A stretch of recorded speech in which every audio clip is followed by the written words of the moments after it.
You don't need more chords, just better ideas. In today's video, we're gonna make this.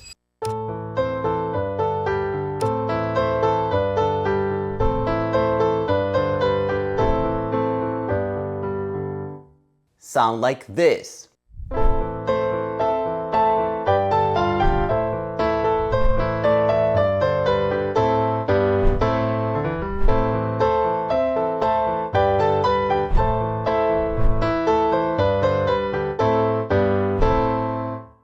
I'm gonna give you 5 super awesome strategies of how to sound both unique and interesting regardless of the musical style that you play. Make sure you stick till the end because I'm gonna show you a step-by-step practice plan of how to apply the tips that we learned today to your original music. You know how most 2 and even 4 chord songs switch chord every bar? Well, we don't want to be too obvious, so my first tip for you would be to stay on the same chord as much as possible.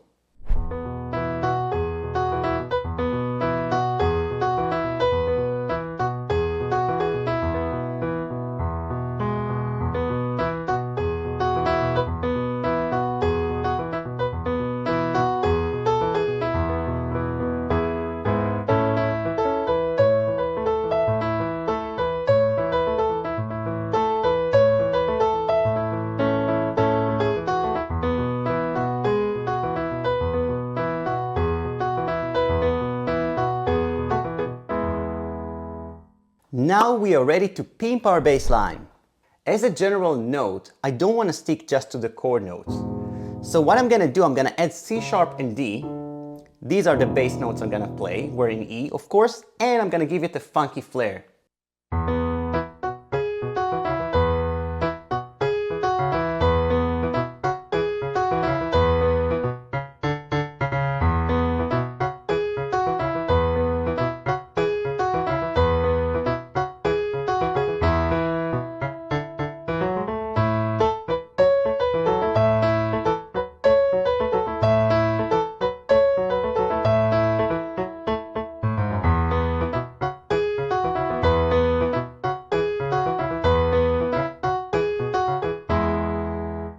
In order to keep things fresh and interesting, I want my next part of the song to have a different rhythm.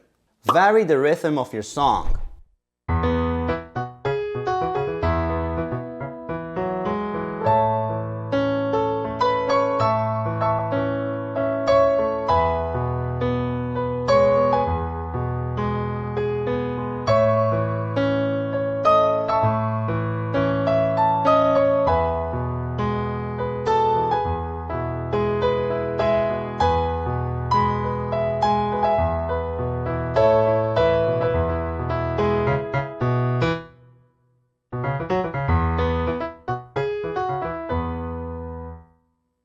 The 4th tip is gonna add a lot of depth to our song.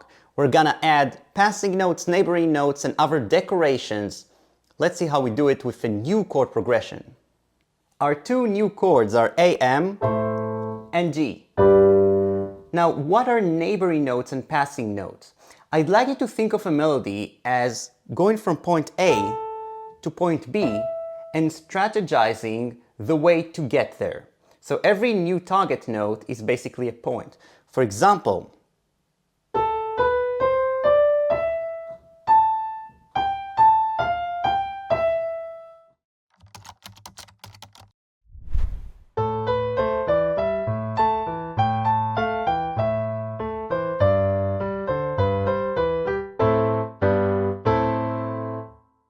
the last tip is actually the biggest of them all because it has to do with the bigger picture, the macro. So instead of using a verse, chorus, or just a verse, verse, verse, verse musical form, we're gonna insert some cool stuff to create interest. Here is an example for a break with only 1 chord.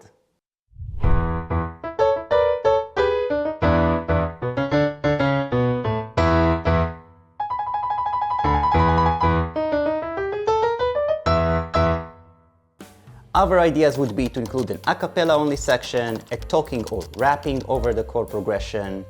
All in all, I would definitely advise you to shuffle the elements of the song around to get away from the overused musical forms that we often see on television.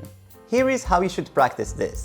I've put up a few chords, so pick one that gels well with you and apply one or more of the tips that we've talked about.